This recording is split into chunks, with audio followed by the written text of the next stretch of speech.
Hello, everyone. Good evening, and welcome to the Gospel Drill with me, Boache Eyua Michelle. You can call me Michelle for short.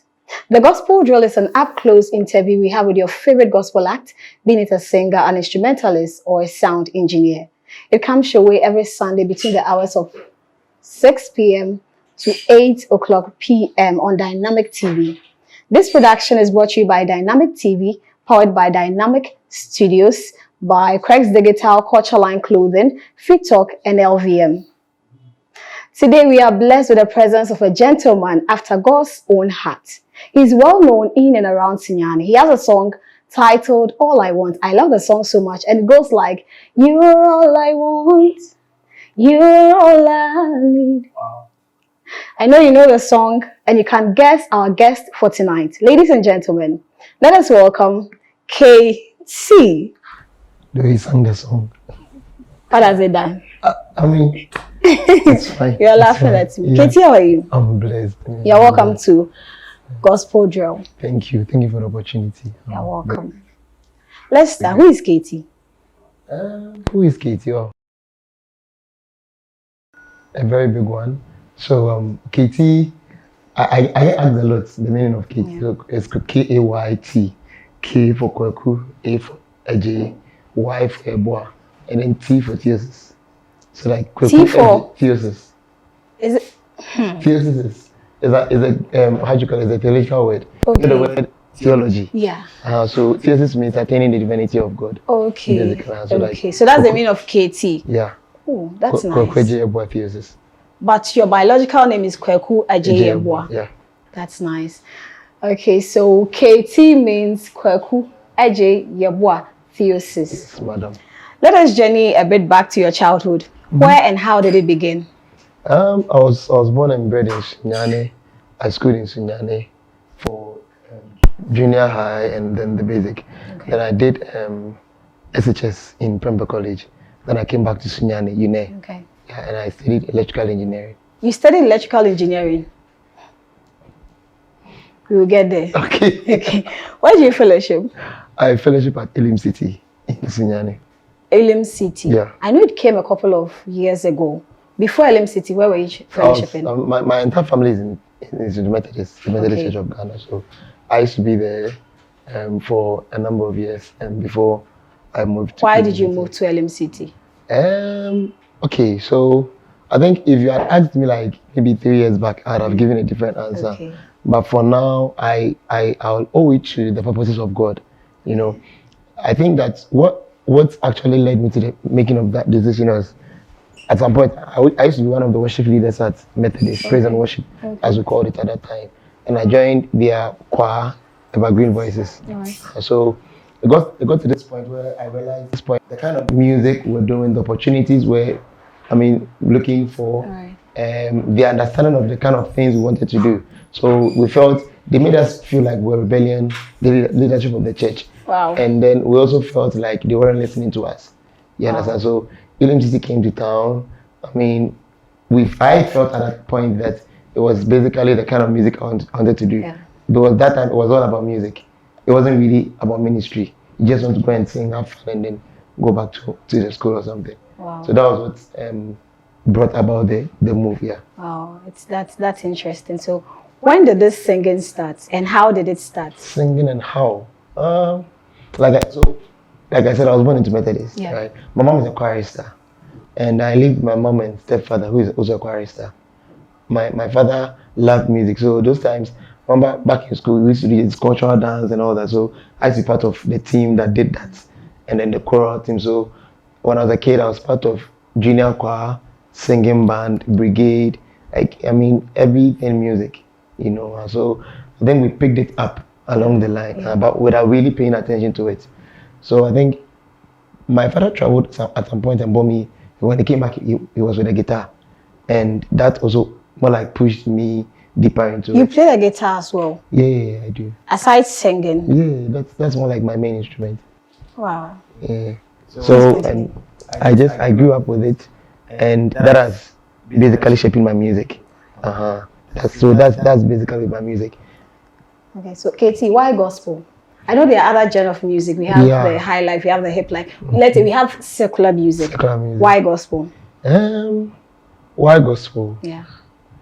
I think that, this question is being asked a lot because there are guys who are very gifted and they're doing some kind of music where people feel like they were brought up in the church and they left the church and all that. I believe that is a call. Gospel is a call. If somebody has to have their direction into that, God has to direct them. In my own way, I didn't start off with gospel.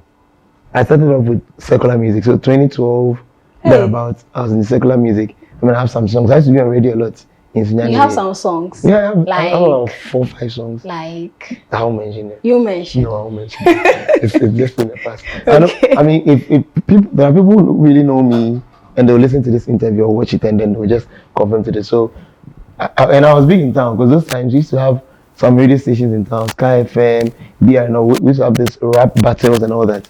So I used to rap and sing, Hey. And those times. It used to be good. It used to be good, but along the line, I got pushed. A friend of mine, Danny, started a ministry in Sunyani, Soji, and he was with me at Wesley Cathedral.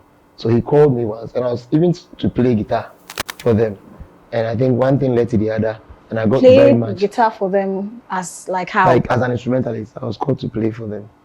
He has a program, or he was organizing a program. So those times, Soji used to have these outreaches. Okay, you're talking about Soji. Yeah. All right. So when I went to serve into Soji, there was a lot of space to serve. Yeah, because I was now making a transition.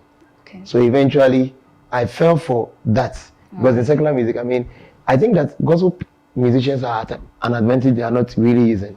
Because in secular, you have to pay for your audience. Yeah. You can't just walk about and tell people, I'm having an event here as a secular musician for them to come. But for the gospel people, you just put Christ on it. I'm having a show, a program, and you just have people coming around. So it was a little bit difficult. In that time, I went to try out at Mentor. I went to try out at NTA Hitmaker. Which year? 22. Mentor was 22 and Hitmaker was 2013. Okay. And it didn't really result in a lot. As a secular artist? As a secular artist, so I dropped from them and I had to really focus on this part because I loved it. I really loved it. And I think partly also because of words that men of God spoke into my life. I received some prophecies and then some convictions as well. So I wanted to do music. I couldn't go back to doing secular. So I just had to just my gift. So can we say you owe it all to your friend Daniel who caused that transition? I think that I wouldn't necessarily say to Daniel. Okay. I would say that God has a path for everyone. Certainly. People have to journey. Certainly. And there are people that God places along the way who hold your hand. Yeah. Or sometimes they just say a word. One very thing that he did was when with the Hitmaker, so they qualified 2 of us from Sunyani at that point. And I was supposed to go for the next audition at Accra. He just called me once and was like, Charlie, don't go. And it felt like I heard it very loudly, like it wasn't his voice. Because they were behind me when I was doing the going through the whole process, So I didn't go. You understand? But later on, you come to realize that it was God speaking through that person. You understand? So I thank God for using him to bless me.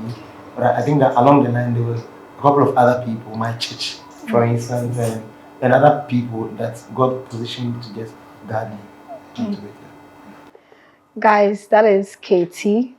We call him Minister KT. But nowadays, he doesn't want the minister. So we call him KT. Right on Gospel Drill with me, Boache Eyiwa Michelle. You can call me Michelle for short. KT. I'll call you. You can call me Mimi. All right, so when did you release your first single? First single? A lot of drama. That should be, in 2022. Yeah. So I think that was in 2020. 2020? Yeah. 2 years ago? Yeah. So how many songs do you have now? I have 4 songs out. Titles? So the first one was All I Want. My favorite. You really well. Yes. The second was Why You Did That. Okay. Which year? Why You Did That was early last year. Right. That's 2021. 2021. Then middle of last year I released Great I See. Okay. And a lot of songs. Then I did Timoda. In the space of 2 years, you have 4 songs. Yeah. How do you write your songs? Do you write them yourself or someone helps you?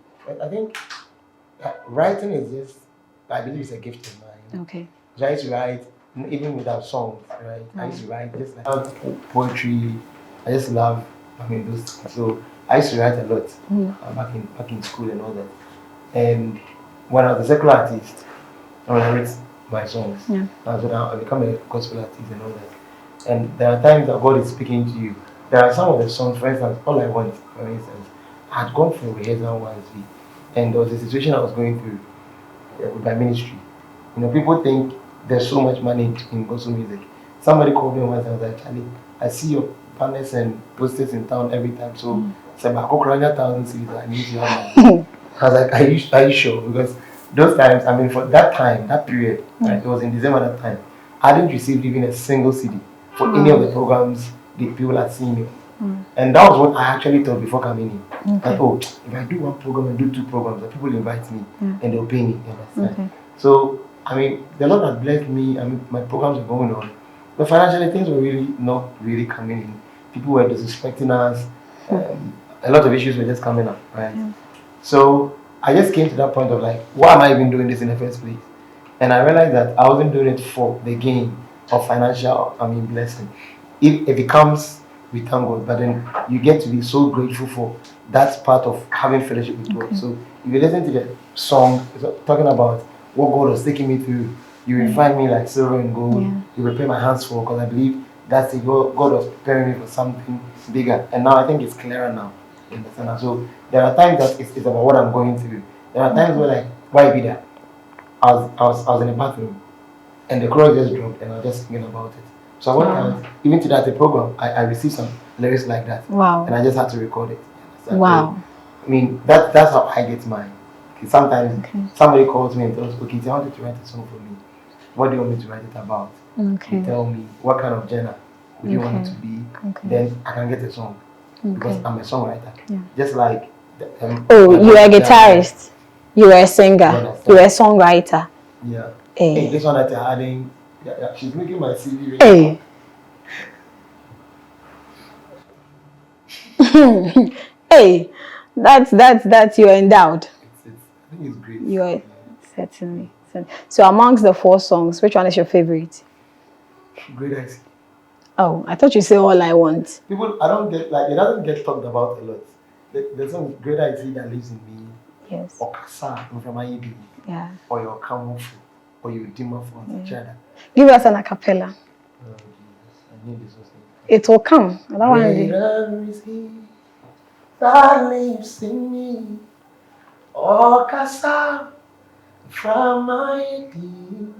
Or your Kamufu. Holding my phone on such a time.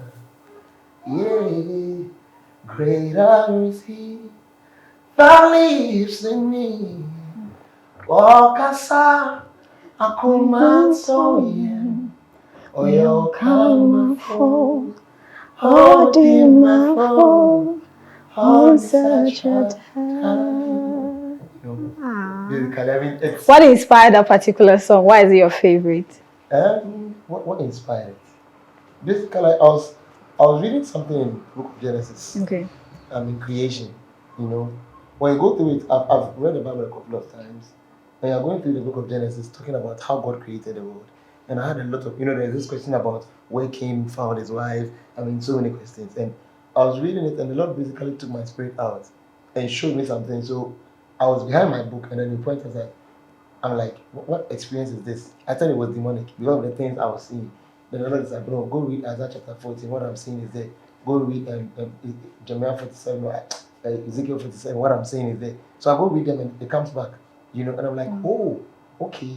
God is not like in my pastor that's be talking to me just like that, but He's also in me. Yeah. You understand? And whatever He showed me brought me to that point of consciousness.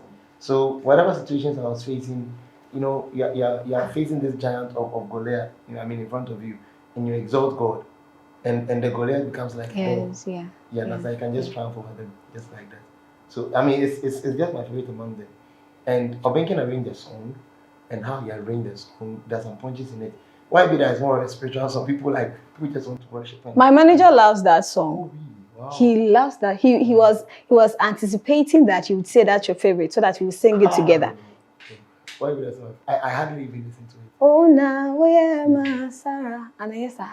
Oh na ma Hannah. I drew me so. Tear me Bible. Why every door? Why every door? Katie, I'm becoming emotional. Ah. But I won't get overwhelmed with it. What have you achieved so far with your ministry? I think the greatest achievement anybody in ministry can get is people. So before coming here, myself and a friend were talking about dynamic. I was telling the guy how grateful I was for the opportunity to come and all that. And he was telling me he has had a conversation with him and he asked me. I was like, I see. Dynamic loves you.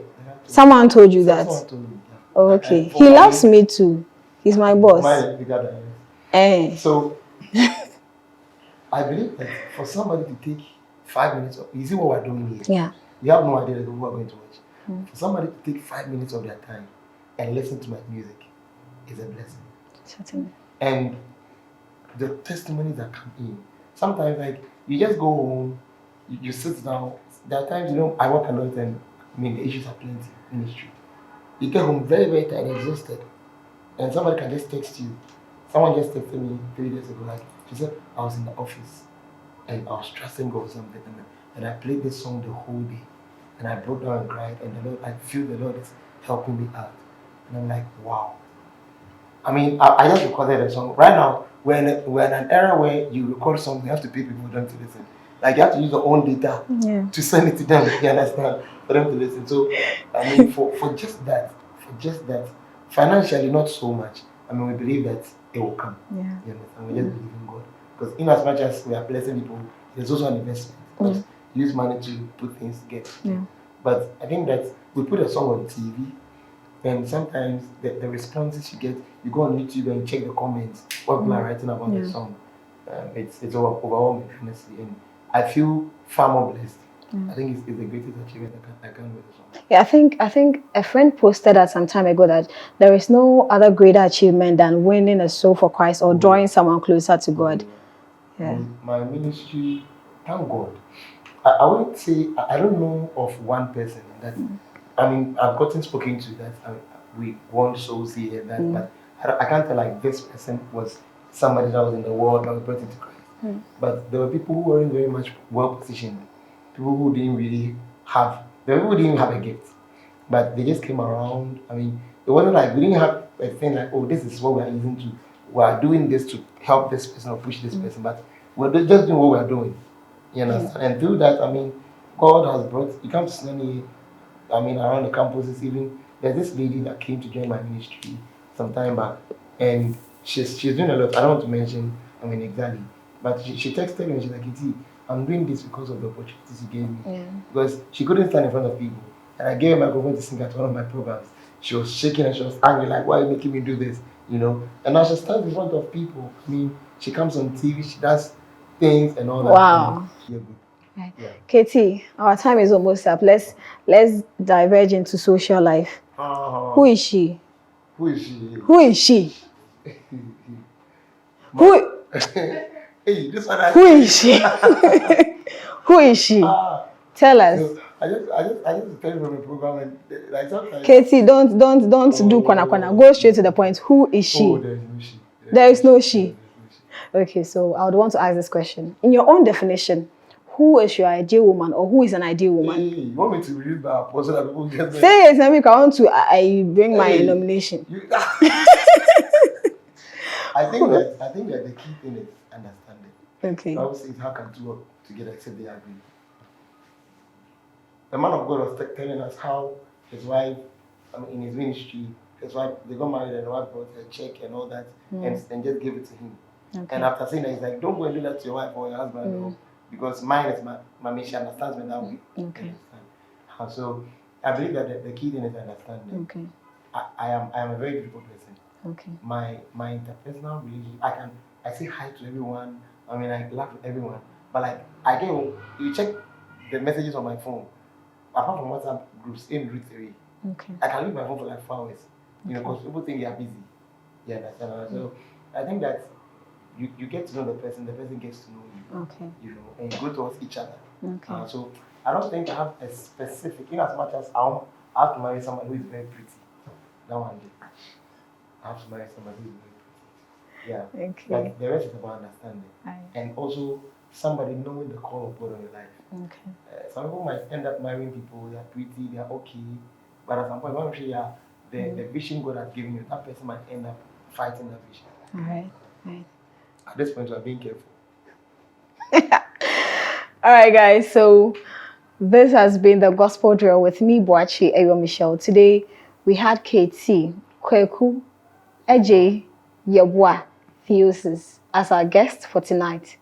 KT, thank you so much for honoring our invitation. Let me just say a little word. Okay. Please use your camera for us. I think he's been a good inspiration. Dynamic came to Kalik University, we saw him helping out at CCC, and I think that he's one of the guys that has brought a lot of change into photography and all this videography happening in Sudan. Because for some of this that we're doing right here, you'd have gone to Kumasi or Accra, So I want to say a big thank you to him, and then to everyone that has been supporting my ministry. Expect more, and greetings to new generation. You guys, I love you. Greetings to new generation from your boss, KT. As I said earlier, this has been the Gospel Drill with me, Boachi Eyo Michelle, on Dynamic TV, powered by Dynamic Studios, Creds Digital, Culture Line Clothing, LVM, and Fit Talk. Thank you for staying with us. See you same time again next week.